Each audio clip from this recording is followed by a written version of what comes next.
Sebelum saya menyampaikan firman Tuhan dalam suasana Natal ini, saya akan menyanyikan sebuah pujian, kiranya menjadi berkat untuk saudara-saudara sekalian dan juga bagi kemuliaan nama Tuhan.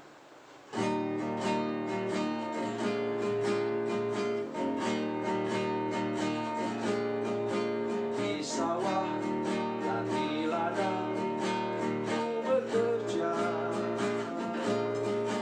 di sana Yesus ada bersamaku.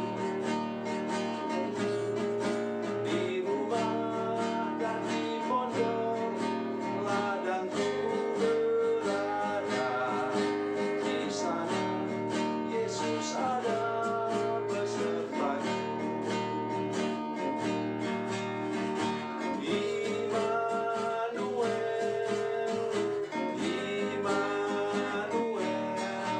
Yesus ada bersamaku. Di siang hari atau di gelap malam, di sana Yesus ada besertaku. Di bukit dan di lembah ku bekerja, di sana Yesus ada bersamaku. Di sungai dan di danau sana ku berada, di sana Yesus ada besertaku.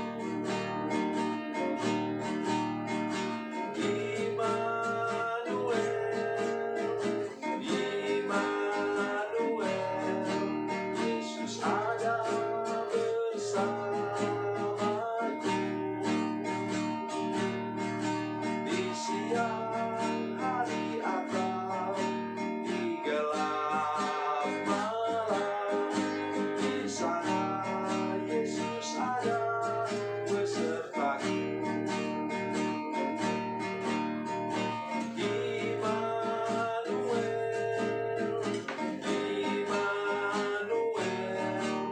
Yesus ada bersamaku. Di siang hari atau di gelap malam, di sana Yesus ada besertaku.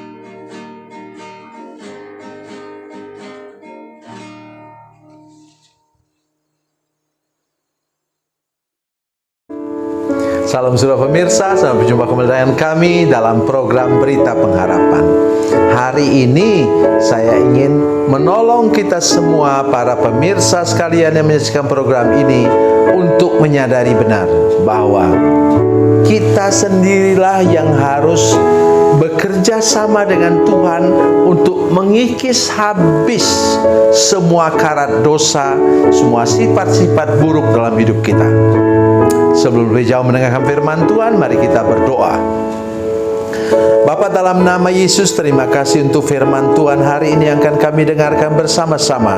Beri kami anugerah untuk mengerti. Tuhan Roh Kudus, tolong kami semua untuk mengerti firman Tuhan ini, sehingga kami sabar ketika Tuhan sedang mengurus hidup kami, melepaskan kami dari semua karat dosa dan sifat-sifat buruk dalam hidup kami. Terima kasih Bapa di surga. Dalam nama Yesus, haleluya, amin. Saudara pemirsa, mari kita membaca Alkitab kita dari Perjanjian Lama, Kitab Keluaran pasal 13. Keluaran pasal 13 ayat 18. Keluaran 13 ayat 18. Demikian bunyi firman Tuhan. Tetapi Allah menuntun bangsa itu berputar melalui jalan di padang gurun menuju ke laut Teberau. Dengan siap sedia berperang, berjalanlah orang Israel dari tanah Mesir. Amin. Saudara pemirsa, pada waktu itu belum ada terusan Suez. Jadi kalau kita ke ujung Laut Merah itu, ke bagian utara itu, di sana tidak perlu menyeberang laut. Oleh karena itu Tuhan membawa umat Tuhan berputar menuju ke Laut Teberau atau Laut Merah. Saudara pemirsa, saya menolong kita sedikit. Di bagian paling lebar itu, Laut Merah itu 300 km lebarnya, saudara sekalian. Saudara boleh cari di internet. Jadi Tuhan membawa umatnya melewati jalan bagian dari Laut Merah, Laut Teberau itu yang paling sempit. Pesannya apa saudara sekalian? Tuhan bukan membawa saudara melewati kesulitan, tetapi mengajar engkau bahwa di tengah-tengah kesulitan yang paling sulit pun, di tengah-tengah hambatan yang paling kuat pun, di sana Tuhan mau mengadakan mujizatnya. Itu tujuannya saudara sekalian. Bukan untuk memojokkan. Kalau mau gampang ya, kenapa Tuhan? Saudara masih ingat ketika Yakub datang ke Mesir ya dengan anak-anaknya, karena mereka sudah tahu Yusuf sekarang menjadi Perdana Menteri Mesir. Mereka datang ramai-ramai dan kemudian waktu dikuburkan, Yakub dibawa kemana? Dibawa ke Kanaan. Lewat jalan itu yang tanpa menyeberang laut. Jadi pesan nomor satu, sekali lagi saya katakan, kalau sudah sungguh-sungguh mengikut Tuhan, sudah sungguh-sungguh bertobat, dan sudah mengalami satu kesulitan yang sangat sulit, yang tidak bisa diselesaikan, berarti Tuhan mau buat engkau mengalami mujizatnya. Jangan pernah ragu akan hal itu. Kalau tidak, kalau memang Tuhan tidak ada bersama dengan mereka, kenapa mereka tidak lewat yang paling lebar itu, yang 300 km? Berapa hari mereka akan menyeberang? Tapi ini mereka menyeberang hanya sekitar 6 jam saja. Jadi dari sore sampai besok pagi mereka menyeberang. Jadi pesan firman Tuhan hari ini, saya mau katakan kepada saudara-saudara sekalian bahwa Tuhan mau engkau mengalami mujizatnya. Kemudian, kenapa Tuhan bawa mereka berputar? Supaya mereka dikikis habis dari mental budak. Sudah bisa bayangkan di sini apa kata Alkitab tadi, bahwa umat Tuhan itu siap sedia berperang. Kadang-kadang kita berpikir ini ayat ini kok aneh ya. Perhatikan baik-baik. Ayat 21. Tuhan berjalan di depan mereka pada siang hari dalam tiang awan untuk menuntun mereka di jalan, dan pada waktu malam dalam tiang api untuk menerangi mereka sehingga mereka dapat berjalan siang dan malam. Dengan tidak beralih, tiang awan itu tetap ada pada siang hari dan tiang api pada waktu malam di depan bangsa itu. Amin. Ya kalau begitu ya goyang kaki lah mereka, kan ada Tuhan di situ. Datang musuh, ya tinggal awan itu berubah menjadi api, kan? Kata tiang api kan? Datang menjadi tiang api, bakar semua musuh.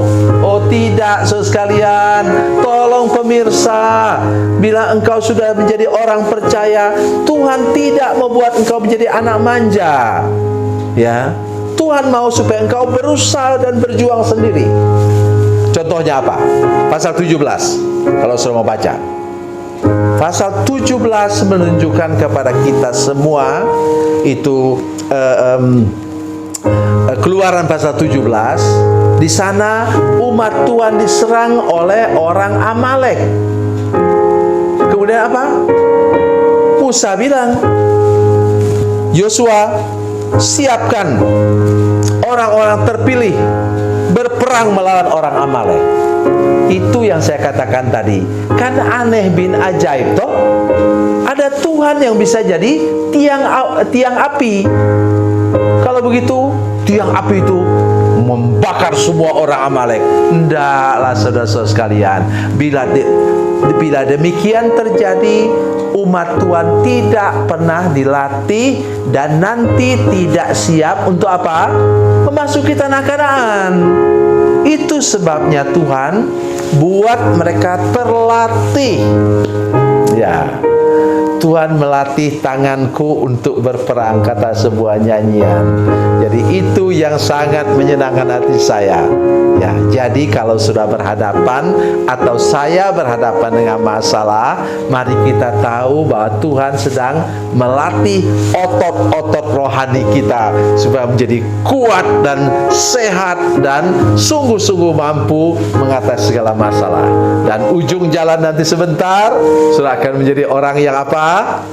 Sehat, sukses, dan makmur, karena saudara sudah terlatih mengatasi masalah. Jangan sedikit-sedikit kemudian simpan akar pahit, luka batin, dendam. Aduh, anak Tuhan seperti apa itu?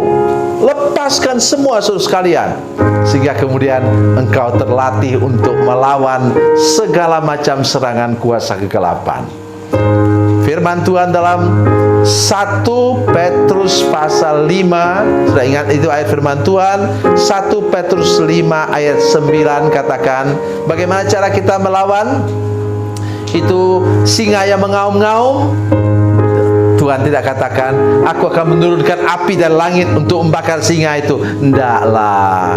Dia katakan apa? Lawanlah dia dengan iman yang teguh. Jadi mari hari ini saya mengajar anak cucu saya, orang-orang percaya mendengarkan siaran ini, saudara-saudara sekalian, belajarlah dari perjalanan umat Tuhan, dan Tuhan akan membuat engkau menjadi pemenang, dan hidupmu di ujung jalan sana menjadi orang yang, ingat, sehat, sukses, dan makmur. Tuhan Yesus memberkati. Tuhan Yesus baik. Mari kita berdoa. Bapa, dalam nama Yesus, terima kasih banyak untuk firman Tuhan hari ini. Tolong supaya kami ketika mengalami masalah dan persoalan, kami tidak mengenal menyerah, karena kami tahu bahwa Tuhan sedang menuntun kami untuk supaya otot-otot rohani kami kuat dan teguh, dan kami punya mental pemenang. Terima kasih Tuhan, buat kami berjalan bersama dengan Engkau, melewati segala kesulitan, dan kami sampai ke puncak, dan kami mengalami kehidupan yang sehat, sukses, dan makmur. Terima kasih Tuhan, dalam nama Yesus kami berdoa. Haleluya, amin. Tekan subscribe dan bunyikan lonceng. Dan bila sudah menyaksikan program ini melalui channel Facebook, tolong saudara-saudara sekalian tekan like dan juga komen. Dan demikian pula bila sudah menyaksikan program Makanan Bergizi hari ini yang tertulis, maka tekan yang sama juga, tekan like dan tekan komen. Dan tolong saudara-saudara sekalian untuk membagikan program ini, share program ini di channel saudara-saudara sekalian, supaya lebih banyak lagi orang diberkati melalui program ini. Tuhan Yesus memberkati. Tuhan Yesus baik.